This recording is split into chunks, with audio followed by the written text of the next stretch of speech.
신앙생활을 하는 많은 분들이 계시죠. 많은 분들이 계시는데 이 신앙생활을 하면서 때로는 이 믿음 생활이 계속 쭉쭉 직진하고 날마다 은혜 받고 기도 응답 받고 날마다 행복하고 기쁨만 있지는 않더라는 거죠. 때로 우리의 신앙의 여정은 이 상승하는 곡선을 취하다가도 때로 이 믿음이 떨어질 때도 있더라는 거죠. 낙심이 될 때도 있더라는 거죠. 그럴 때 어떤 생각이 드냐면, 이게 내가 혹시 이 믿음에서 영원히 떨어지는 건 아닌가, 이런 생각을 하시는 분이 계세요. 제가 질문을 할 테니까요, 여러분 마음에서부터 한번 대답을 해보십시오. 한 번 얻은 구원이 영원할까요? 내가 한 번 구원을 딱 받았다, 거듭났다 라고 하면 그 구원이 과연 영원토록 지속될 것인가? 이것에 대해서 여러분 대답을 해보시기 바랍니다. 많은 여러 가지 생각을 하실 수가 있을 텐데요, 우리 교단이, 우리 장로교 신학이 믿고 있는 바가 있어요. 그것은 무엇이냐? 한 번 거듭난 사람은 그 구원이 영원토록 지속된다는 것입니다. 성경에 보면 가룟 유다가 등장하거든요. 가룟 유다는 예수님의 12제자 중에 한 명이었어요. 예수님이 12제자를 보내면서 전도도 시켰고요, 그리고 병도 고쳤고요, 귀신도 쫓아냈어요. 그런데 이 가룟 유다가 그 예수님 안에 12제자 안에 속해 있었지만 나중에 어떻게 하죠? 예수님을 배반하고 예수님을 팔아넘겼죠.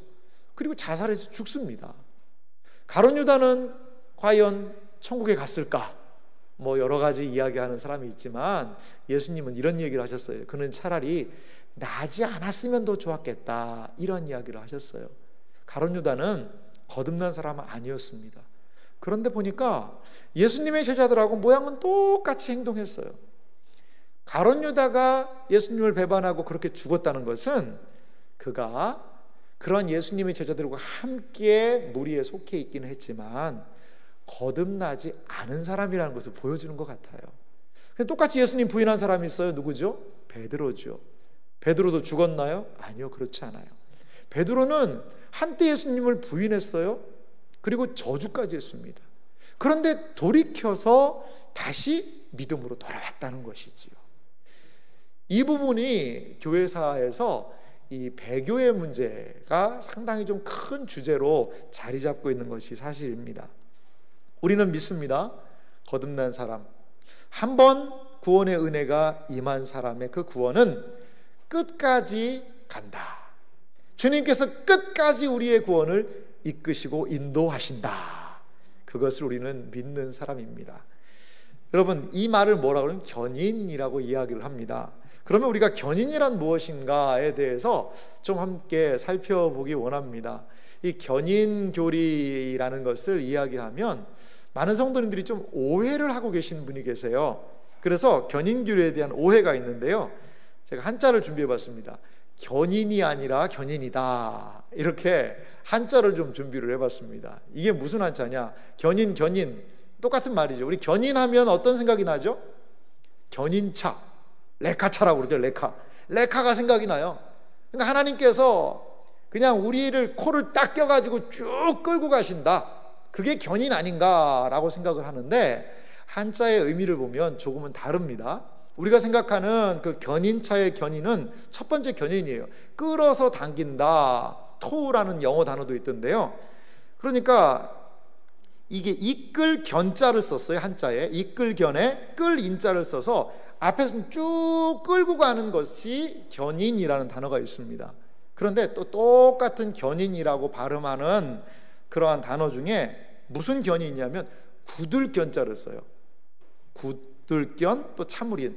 그러니까 굳게 참고 견딘다. 이 영어는 perseverance라는 이 단어의 뜻은요, 그냥 인내예요, 인내. 그러니까 굳게 참고 견딘다, 그게 바로 견인이라는 뜻이라는 거예요.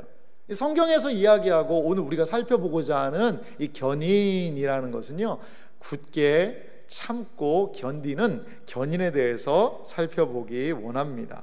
그러면 견인의 의미는 어떻게 정리할 수 있냐면요, 이 성도가 보호받고 또한 우리는 인내할 수 있다는 거죠.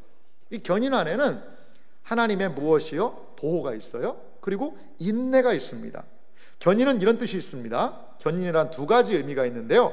먼저 진정으로 거듭난 사람은 하나님의 능력으로 보존되어 그들의 삶이 끝나는 날까지 그리스도인으로 살게 된다는 거예요. 다시 한번 천천히 읽어볼 테니까요, 의미를 한번 따라와 보십시오. 진정으로 거듭난 사람이 있다. 그러면 그 사람은 하나님의 능력으로 보존이 되는 거예요. 그 구원이. 그래서 그들의 삶이 끝나는 날까지 그리스도인으로 끝까지 살게 된다. 이게 바로 견인이라는 뜻이에요. 또 하나 견인의 뜻이 있는데 어떤 뜻이 있냐면 죽는 날까지요, 그리스도인으로 남아있는 사람만이 진정으로 거듭난 자임을 의미한다는 거죠. 그러니까 다르게 이야기하면 끝까지 믿음을 지켰어요. 그러면 그 사람은 우리가 이렇게 생각할 수 있다는 거죠. 아, 그 사람은 거듭난 사람이었구나. 거듭난 사람이었기 때문에 끝까지 그 어려움 속에서도 신앙을 지킬 수 있었구나. 이것을 알 수 있다는 거죠. 견해는 두 가지로 하나님께서 보호하셔서 끝까지 가게 하시는 측면, 그리고 거듭난 사람으로서 내가 끝까지 인내하는 그러한 측면이 있다라는 것이죠. 먼저 하나님의 능력 속에서 이루어지는 견인을 우리가 좀 살펴보기 원합니다. 이 견인은요, 우리의 힘이 아니라 하나님의 능력 안에서 이루어진다는 거예요. 하나님의 능력 속에서 우리가 견디고 인내할 수 있다는 거죠. 첫 번째로 거듭난 자들은요, 능력으로 보호하시는 증거가 있어요. 누구 어디에 안에서 이 증거들을 찾을 수 있냐면 바로 예수님 안에서 찾을 수 있다는 겁니다. 성자 예수님의 약속 안에 우리 거듭난 사람들을 보호하시는 그러한 은혜가 있다는 겁니다. 예수님께서는요, 자기에게 주어진 모든 사람들을 내가 결코 잃어버리지 않겠다, 이런 얘기를 하신 적이 있어요. 요한복음 6장 39절 말씀부터 40절에 보니까요, 이렇게 예수님이 말씀을 하세요. 나를 보내신 이의 뜻은 내게 주신 자 중에 내가 하나도 잃어버리지 아니하고 마지막 날에 다시 살리는 이것이니라. 이 말씀 참 한번 보십시오. 나를 보내신 이는 성부 하나님을 얘기합니다. 예수님을 성부 하나님께서 보내셨잖아요. 그런데 이 성부 하나님의 뜻이 있는데 그건 뭐냐? 내게 주신 자, 예수님에게 주신 자 중에, 하나님께서 선택하신 자 중에 한 사람도 잃어버리지 않겠다는 거예요. 하나님께서 영원 창세전부터 예정해서 구원받기로 한 사람, 그래서 거듭남의 은혜를 주신 사람은요, 한 사람도 잃어버리지 않겠다는 거예요. 잃어버리지 않고 어떻게 되죠? 40절 말씀 보니까요, 내 아버지의 뜻은 아들을 보고 믿는 자마다 영생을 얻는 이것이니. 그렇게 믿는 사람은요, 영생을 얻게 된다는 것입니다. 아들을 보고 믿는 자에게 영생이 있는 줄 믿으시기 바랍니다. 그런데요, 이 구원의 은혜를요, 마지막 날에 내가 이를 다시 살리리라. 마지막 날은 예수님이 다시 오시는 날이고요, 우리가 거듭나게 되는, 우리 거듭난 사람이 부활하게 되는 그날이에요. 다른 말로 하면 거듭남이 우리 구원의 시작일 수 있어요. 그러면 마지막 날, 부활의 날, 예수님이 오시는 그날은요, 우리의 구원이 완전히 완성되는 날이에요. 마지막 날에 내가 이들을 다시 살리겠다. 예수님은요, 결코 한 사람도 하나님께서 구원하기로 예정하신 모든 사람들을 잃어버리지 않겠다라고 분명하게 말씀하고 계십니다. 이것이 바로 우리가 이 땅을 살아갈 때 견딜 수 있는, 인내할 수 있는 근거라는 거죠. 또 하나 요한복음 10장을 한번 보실래요? 요한복음 10장 말씀도 보면 27절에서 29절에 예수님께서 이러한 말씀을 하세요. 내 양은 내 음성을 들으며 나는 그들을 알며 그들은 나를 따르느니라. 예수님을 목자로, 우리는요 양으로 이렇게 비유를 하고 계세요. 그러면서 이 양은, 나의 양들은 나를 알고 그들이 나를 따른다라고 이야기하시면서 28절에 중요한 말씀을 하시는데요, 28절은 예수님이 하신 중요한 말씀을 같이 읽어보겠습니다. 내가 그들에게 영생을 주노니 영원히 멸망하지 아니할 것이요 또 그들을 내 손에서 빼앗을 자가 없느니라. 아멘. 그렇습니다. 예수님 거듭나서 하나님의 자녀가 된 그 사람이 누구의 손에 있어요? 예수님의 손에 있어요.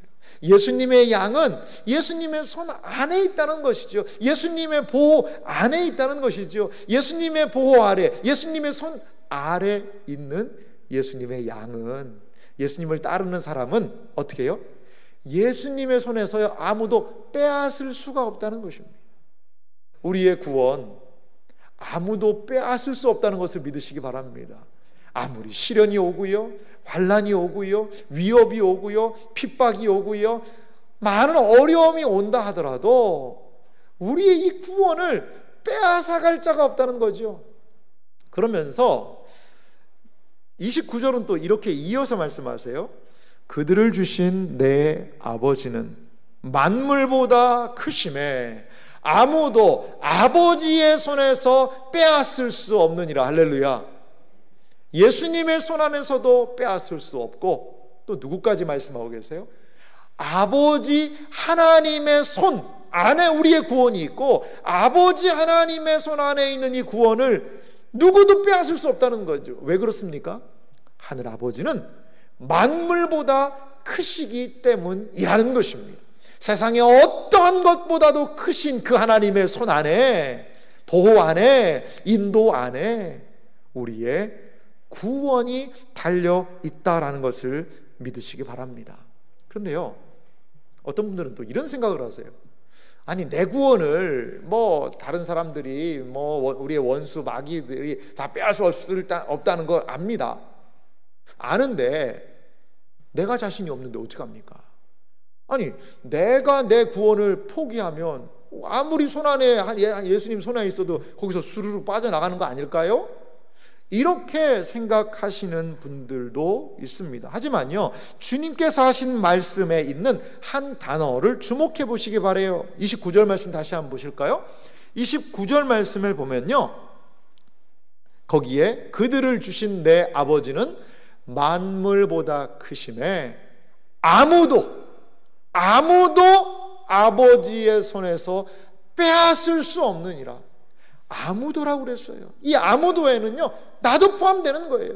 나의 믿음이 연약해서, 내가 의지가 박약해서, 내가 능력이 부족해서, 내가 하면서 점점점 믿음에서 멀어질 것 같다라는 생각을 하는데요, 아니요, 그렇지 않아요. 여기 아무도에는 나 자신도 포함된다는 것을 여러분 믿으시기 바랍니다. 세상 아무것도, 어떤 것도 아버지 하나님의 손에서 그 구원을 빼앗을 자가 없다라는 것입니다. 그들은 분명히 절대적으로 영원히 멸망하지 않고 하나님의 구원의 은혜를 경험하게 된다는 것을 여러분 믿으시기 바랍니다. 이게 예수님께서 우리에게 주신 약속이에요.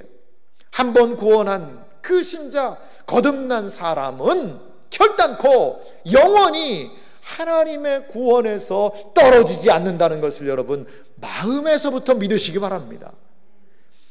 이 신약성경은요, 말씀을 읽는 자들에게, 이 신약성경을 의지하는 자들에게 하나의 중요한 내용을 강조하고 있어요.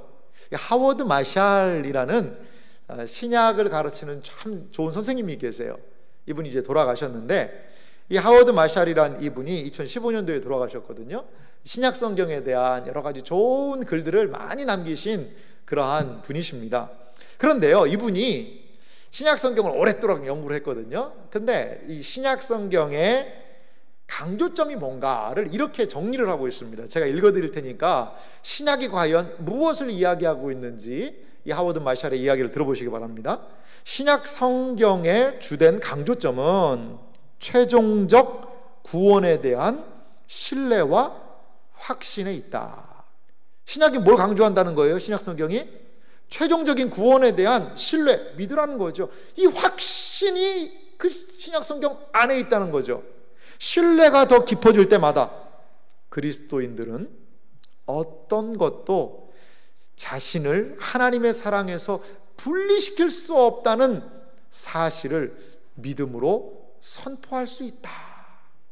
쉽게 말하면요, 신약 성경을 읽으면 읽을수록 거기에서 주님에 대한 믿음이 생긴다는 거예요. 신약 성경을 읽으면 읽을수록 구원에 대한 확신이 생긴다는 것입니다. 그래서 성경 말씀은 구원에 이르는 지혜가 있게 하느니라. 할렐루야. 그것이 바로 이 신약 성경의 강조점이고, 그 말씀을 기억하고 알아갈 때, 나를 하나님의 사랑에서 그 어떤 것도 분리시킬 수 없구나를 믿음으로 고백할 수밖에 없다는 것이죠. 이제 신약학자니까 신약 얘기만 했습니다만, 신약만 그럴까요? 신구약 모든 성경은 우리에게 하나님에 대한 믿음을 더욱더 굳건하게 하는 줄 믿습니다. 구원에 대한 확신을 갖게 하는 것이 신구약 66권 성경 말씀임을 믿습니다. 우리는 성경 안에 있는 하나님의 이 약속들에 귀를 기울여야 합니다.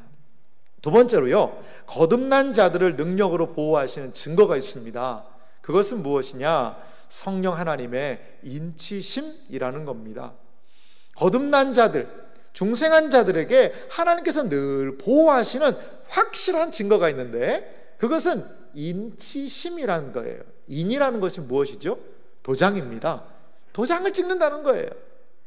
에베소서 1장 13절과 14절에 보니까 이 성령 하나님의 인치심에 대해서 이렇게 이야기를 하는데요, 그 안에서 너희도 진리의 말씀 곧 너희의 구원의 복음을 듣고 그 안에서 또한 믿어 약속의 성령으로 인치심을 받았나니. 여기 보면 진리의 말씀으로요, 진리의 말씀을 믿고요, 약속의 성령으로 인치심, 도장이 쳤다는 거예요. 이 약속의 성령은요, 마치 도장과도 같은 역할을 한다는 것이죠. 무슨 도장일까요? 14절은 이렇게 얘기합니다. 이는 우리 기업의 보증이 되사 그 얻으신 것을 속량하시고 그의 영광을 찬송하게 하려 하심이라. 거기 보면 우리가 얻을 것이 여기 있어요. 우리의 기업이라는 것이죠. 나의 영원하신 기업, 생명보다 귀하다. 예수님을 믿고 하나님의 자녀들에게 주시는, 마치 부모가 자녀에게 유산을 주듯이 그런 은혜가 있다는 거예요. 약속된, 보장된 우리에게 신자로서의 유산, 기업이 있다는 것이죠. 그런데 거기 보니까 우리의 기업의 보증이 된다는 거예요. 거기 보증이라는 단어가 중요한데요, 보증은 다른 말로 하면 보증금입니다. 우리식으로 얘기하면요, 계약금이라고 이야기할 수 있어요. 집을 사잖아요. 그러면 매매 증서를 적고요, 거기다 뭘 찍죠? 도장을 꽉 찍어서 내가 당신에게 이 집을 팝니다 라는 그 확인을, 도장을 받습니다. 그리고 뭘 주죠? 계약금을 걸어요. 계약금을 딱 받는다는 것은 뭐예요? 내가 당신에게 이 집을 주겠다는 거거든요. 내가 계약금을 지불했다는 것은요, 이제 잔금 지불하면 그 집이 나한테로 완전히 넘어온다는 뜻이거든요. 쉽게 말하면 이거예요. 우리에게 영원한 천국의 소망, 이 썩을 몸이 사라지고 부활의 몸을 영광스럽게 입게 될 소망, 그리스도와 함께 다스리며 새하늘과 새 땅에서 영원히 함께할 그 소망, 이 모든 아름답고 복된 것이 우리의 기업인데, 그것을 우리에게 주시기 위해서 성령님이 뭐와 같다는 거예요? 도장과도 같이, 성령님이 계약금과 같이 우리에게 주어졌다는 거예요. 그러니까 성령님을 받은 사람은 마치 계약금을 지불한 사람과 똑같아서 그 앞으로 잔금이 지불되면 그 집이 내 명의로 와서 내가 그것을 누리게 되듯이, 성령 하나님의 은혜로 말미암아 우리는 하나님의 영원한 기업을 소유하게 된다는 것이죠. 그러면 참을 수 있지 않겠어요, 여러분? 왜냐하면 우리에게 소망이 있기 때문에요. 우리에게 소망이 있기 때문에요. 자, 이제 잔금 100만 원 남았어요. 10억짜리 집 샀는데 이제 100만 원만 내면 된대요. 그러면 여러분, 아이 나 이제 100만 원 못 내, 이제 100만 원 안 내고 그냥 집 포기할래, 이런 사람이 어디 있겠어요? 9억 9,900만 원까지 냈는데 이제 100만 원만 들어가면 그 집이 내 집이 되는데, 그러면은 못 먹어도 못 입어도 그 100만 원 만들어서 마지막 채우는 그런 심정이 있지 않겠습니까? 그 인내가 있지 않겠습니까? 마찬가지라는 거예요. 이미 주님께서 지불해 주셨어요, 많은 부분들을. 그래서 우리에게 믿으라고 이야기를 하세요. 성령을 줘서 우리로 하여금 영원한 기업을 상속받게 하셨다는 것이죠.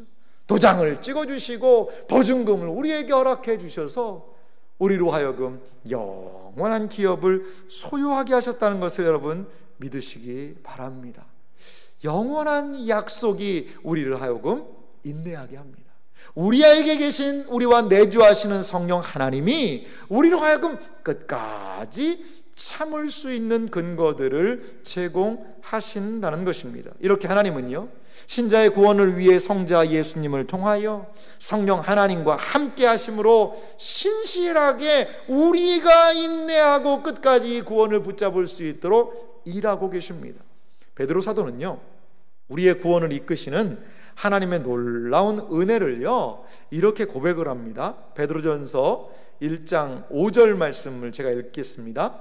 너희는 말세에 나타내기로 예비하신 구원을 얻기 위하여 믿음으로 말미암아 하나님의 능력으로 보호하심을 받았느니라. 그렇습니다. 말세에 나타나기로 예비하신 그 구원을 우리가 얻게 하기 위해서요, 믿음으로 말미암아 무엇으로요? 하나님의 능력으로 보호하심을 받았다는 거예요. 하나님의 능력이 우리를 보호하세요. 우리에게 필요한 것은 무엇이죠? 앞에 있는 믿음이에요. 우리가 더욱더 주님을 믿고 의지하며 나아갈 때 그 믿음은요, 우리에게 하나님의 능력으로 보호하심을 입게 하는 그러한 하나의 중요한 방편이 된다는 겁니다. 더욱더 믿고 더욱더 의지하는 사람은 하나님의 능력으로 더욱더 보호하심을 얻게 될 줄 믿습니다. 그러니까요, 하나님께서 능력을 주시고 보호하셔서 우리의 무엇을 키워주시죠? 믿음을 키워주세요.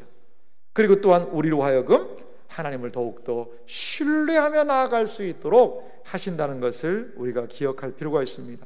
베드로전서 1장 7절도 그래서 이렇게 얘기합니다. 너희 믿음의 확실함은 불로 연단하여도 없어질 금보다 더 귀하여 예수 그리스도께서 나타나실 때에 칭찬과 영광과 존귀를 얻게 할 것이니라. 아멘. 그렇습니다. 사랑하는 성도 여러분, 하나님께서는요 이렇게 약속해 주세요. 내 손에서 빼앗을 자가 없다라고 우리의 구원을 위해서 보호하시는 분이시라는 거죠.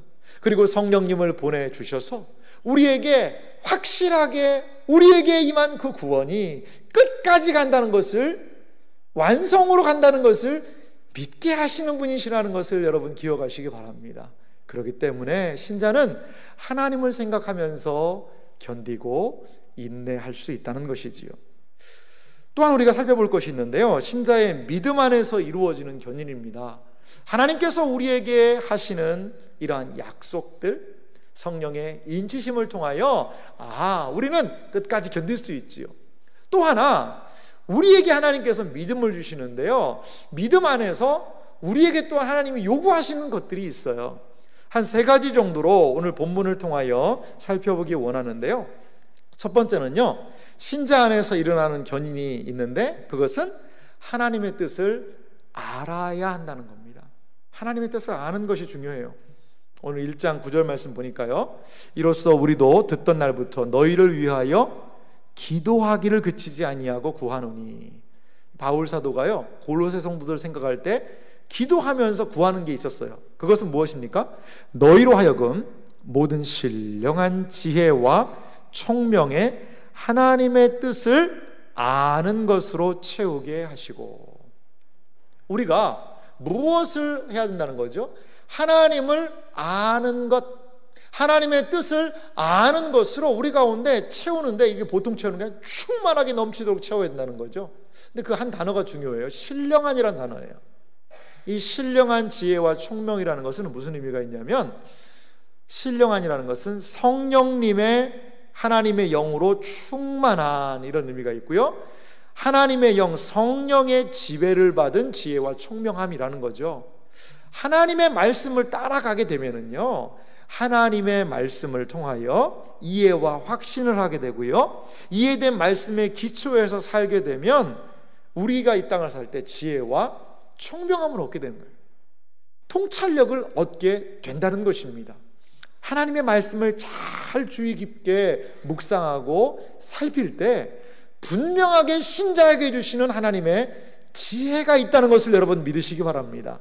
그 지혜는요, 하나님의 뜻을 깨닫게 되는 거예요. 하나님의 뜻을 알게 되더라는 것입니다. 이렇게요, 하나님의 뜻을 깨닫게 되면 그 하나님의 원하시는 뜻을 알게 되고, 우리가 무엇을 위해서 견디고 무엇을 위해서 인내해야 되는지를 알게 되더라는 것입니다. 하나님의 뜻을 깨닫는 것은요, 우리에게 견인의 방향성을 보여줘요. 내가 무엇을 견디고 무엇을 인내해야 되겠구나를 우리에게 보여주신다는 것입니다. 또한 우리 신자 안에서 일어나는 견인이 있어요. 그것은 무엇이냐면 선한 일에 열매를 맺게 하신다는 겁니다. 하나님을 알고 하나님의 뜻을 알게 되면 그 다음에 자연스럽게 오게 되는 현상이 있으니 그것은요, 열매가 맺게 돼요. 10절은 이렇게 얘기합니다. 주께 합당하게 행하여 범사에 기쁘시게 하고 모든 선한 일에 열매를 맺게 하시며 하나님을 아는 것에 자라게 하시고. 너무나도 많은 중요한 단어가 이 10절 안에 다 포함되어 있지만 특별히도 모든 선한 일에 열매를 맺게 한다는 거죠. 운동선수들이 처음에 가면 뭐 하는지 아세요? 막 처음부터 운동하지 않아요. 자세 연습부터 합니다. 이렇게 자세를 계속해서 가지고 훈련을 해요. 막 허공을 치면서 라켓을 휘두르고요. 그래서 바른 자세가 나와야 공이 왔을 때 바르게 칠 수 있다는 거죠. 마찬가지예요. 하나님의 뜻을 아는 것은요, 우리에게 이 방향이 맞는 방향이구나, 이렇게 사는 것이 맞는 것이구나 우리에게 알려줘요. 그러면요, 그 방향으로 가면은요 반드시 열매가 있다는 거예요. 하나님께서 우리에게 알려주시는 그 방향으로 가면은요 반드시 삶의 열매가 있습니다. 세상 말로 교회 다니는 것이 세상 사람들이 이야기하듯이 그냥 일요일 날 가서 예배 한번 보고 오는 것, 그게 신앙생활 아니에요. 우리는 예배를 통하여 하나님의 뜻이 이거구나, 그러면 나도 그렇게 살아야 되겠구나, 하나님의 뜻을 받아들이고 그 길로 사는 거예요. 말씀을 읽고 예배를 드리고 기도를 하고 큐티를 하고 그러면서 부지런히 우리의 지혜와 총명을, 신령한 하나님의 은혜를 구하면서 그 말씀을 붙잡고 사는 거죠. 그럼 어떻게 될까요?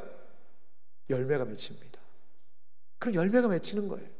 인내의 열매, 사랑의 열매, 오래 참음의 열매, 충성의 열매, 우리의 인생에 하나님 보시기에 합당한 열매들이 온전하게 주렁주렁 맺히게 되더라는 것이지요.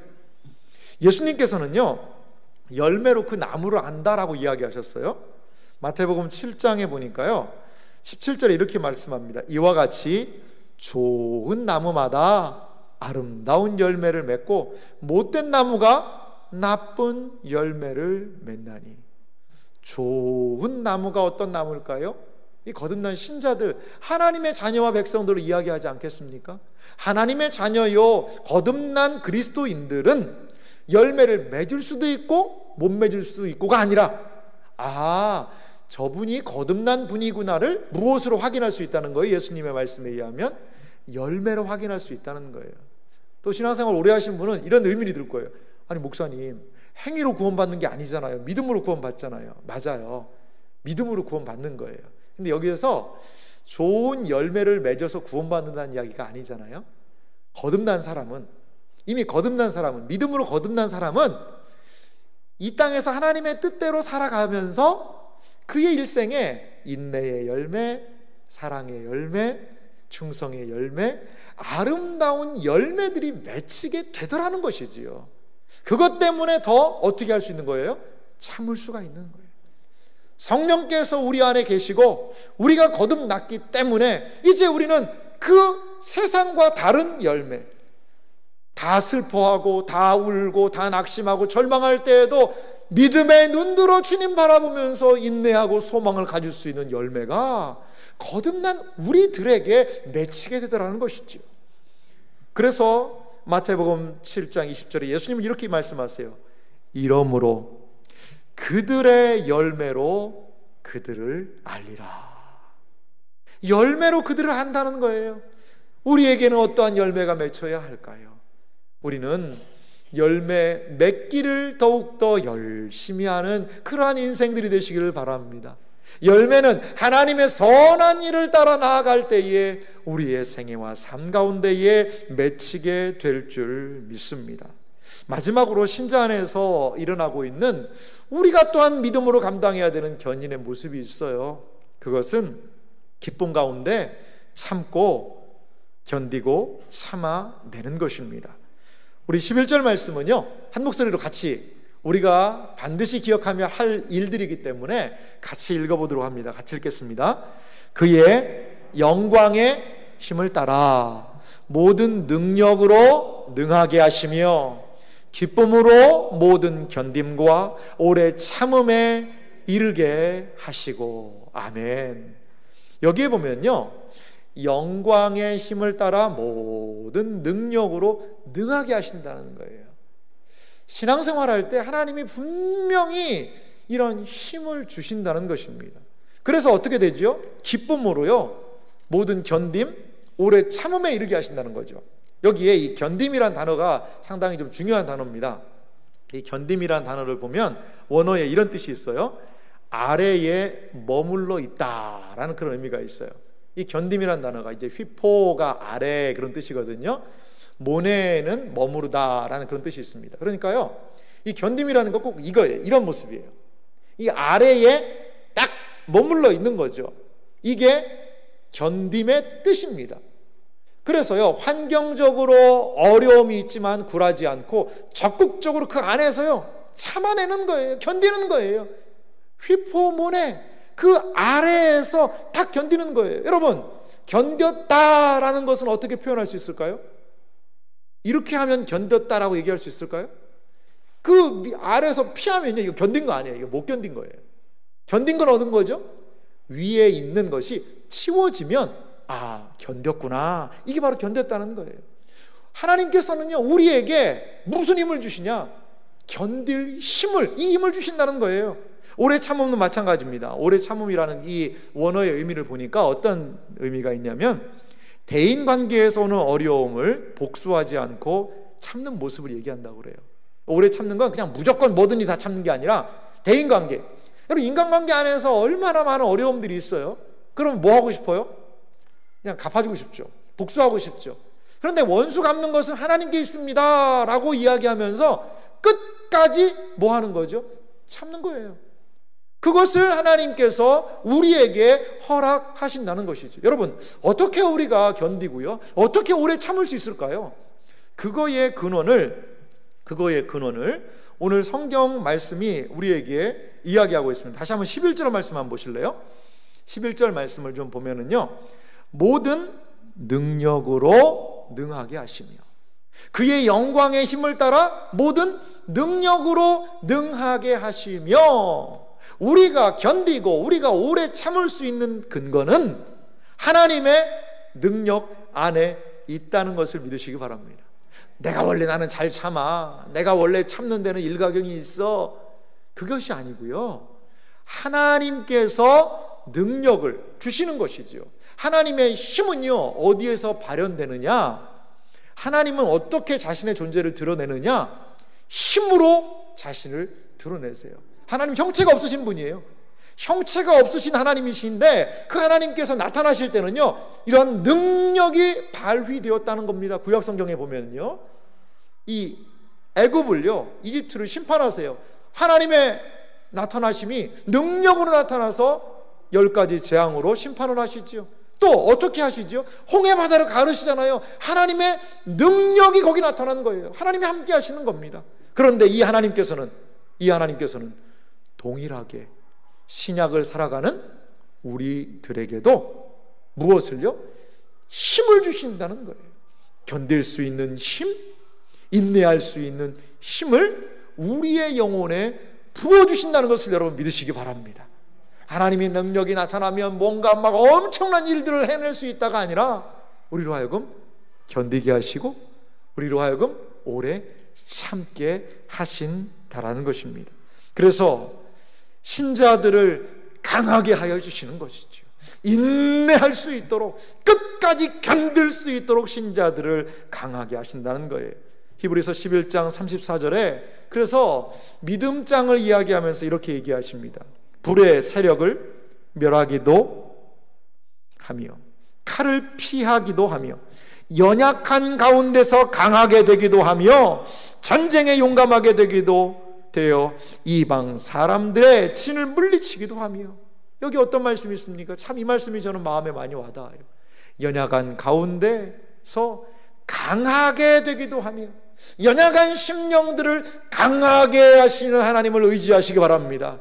이것이 바로 우리가 이 땅을 살아갈 때에 견디고 인내할 수 있는 가장 중요한 근거가 된다라는 것입니다. 히브리서 11장 38절은 이런 사람들에 대하여 이렇게 말합니다. 이런 사람은 세상이 감당하지 못하느니라. 세상이 감당하지 못하는 사람, 하나님의 능하심을 의지하여 인내하는 그 사람이라는 것입니다. 사랑하는 성도 여러분, 우리는요 은혜를 붙들고 믿음 안에서 인내하는 삶이 필요합니다. 거듭난 신자와 하나님은 함께 하십니다. 그래서 그 구원의 은혜가 끝까지 성취되도록 능력으로 우리를 보호하시고 힘을 주셔서 인내하게 하시고 견디게 하시는 분이 하나님이심을 믿으시기 바랍니다. 우리는 그 은혜 안에서 더욱 자라나야 할 줄 믿습니다. 고린도전서 15장 58절은 우리에게 이렇게 권면하며 신자로서 삶을 요청하고 있습니다. 우리 한 목소리로 같이 읽겠습니다. 그러므로 내 사랑하는 형제들아, 견실하며 흔들리지 말고 항상 주의 일에 더욱 힘쓰는 자들이 되라. 이는 너희 수고가 주 안에서 헛되지 않은 줄 알미라. 할렐루야. 그렇습니다. 견실하며 흔들리지 마십시오. 항상 주의 일에 더욱 힘쓰는 자들이 되고 우리의 구원을 끝까지 책임지시며 능력을 부어주셔서 견디게 하시고 인내하게 하시는 그 주님을 온전히 바라보고 견인의 삶으로 나아가는 여러분들이 되시기를 주님의 이름으로 축원합니다. 같이 기도하도록 하겠습니다.